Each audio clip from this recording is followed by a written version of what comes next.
ये कहानी है एक घमंडी बहू की। एक घर में मोहन, उसकी छोटी बहन, उसकी बूढ़ी माँ और उसकी पत्नी सुशीला रहती थी। सुशीला बहुत ही घमंडी थी। वो हर वक्त घूमने जाया करती थी और अपने पति, अपनी ननंद और यहाँ तक कि उसकी बूढ़ी सास को भी काम बताया करती थी। एक दिन वह बाहर जाती है। देखो, मैं बाहर जा रही हूँ, सब कुछ घर में अच्छे से काम करके रखना, खाना बना के रखना। और बुढ़िया तुम सुन लो, कमर में दर्द है, पैर में दर्द है, ये सब कहकर मत सो लेना। फिर सुशीला के जाने के बाद उसकी माँ मोहन को समझाती है, बेटा, मैं तो बूढ़ी हो गई, मेरे जाने के बाद अब तेरा क्या होगा? तू अपनी पत्नी को कुछ समझाता क्यों नहीं है? मैं मर जाऊंगी तो वो तुम्हें भी परेशान करेगी। मेरे जाने से पहले तुम्हारी छोटी बहन का शादी करा देना। फिर मोहन अपनी माँ की बातों को गौर करता है और सोचता है कि माँ सही कह रही है। मेरी पत्नी को ऐसा नहीं करना चाहिए, लेकिन मैं उसे कैसे समझाऊं? वो मुझे भी नहीं छोड़ती है, यहाँ तक कि मेरी माँ को भी परेशान करती है। उसे मैं कैसे समझाऊं कि वो ऐसा ना करे? सुशीला जैसे ही घर आती है कि उसका लेक्चर फिर से शुरू हो जाता है। तुम लोगों को कुछ काम धंधा ही नहीं है, पूरा दिन पड़े रहते हो घर में, तो सब ऐसा का ऐसा ही है। क्या काम किया है तुम लोगों ने? मेरे घर के बाहर जाते ही तुम आराम पर उतर आते हो। जल्दी से घर की सफाई करो, वरना मुझसे बुरा और कोई नहीं होगा।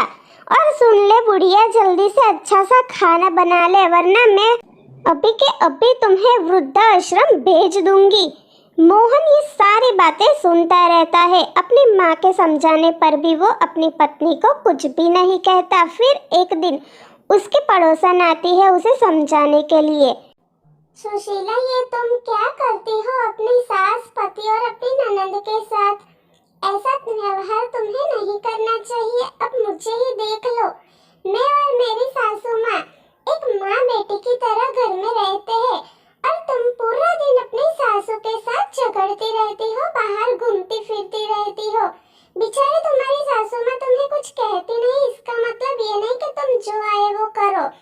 एक दिन तुम्हारी भी औलाद होगी और वे भी तुम्हारे साथ ऐसा करेगी, तब तुम्हें समझ में आएगा कि तुमने अपनी सास के साथ कितना बुरा किया है। जल्दी से जाओ और अपनी सासू माँ के साथ माफी मांग लो। ये बहुत बुरा कर रही हो तुम। सुशीला को अपनी गलती का एहसास होता है। मन ही मन वो सोचती है कि हाँ, ये तो सही है। वो माफी मांगने का सोचती है। फिर सुशीला जो है वो अपनी सास के सामने जाती है और रोने लगती है।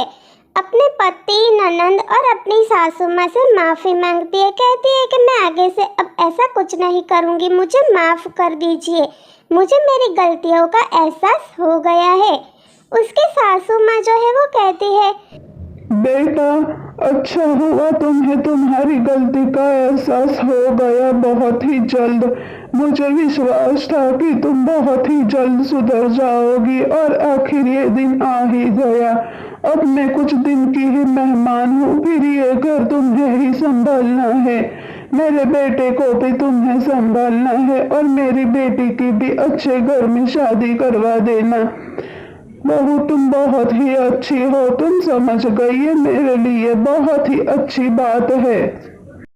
मोहन भी अपनी पत्नी को गलती का एहसास हुए देखता है और वे भी बहुत खुश होता है कि चलो अच्छा हुआ, मेरे कुछ कहने से पहले ही सुशीला को समझदारी आ गई और वे समझ गई।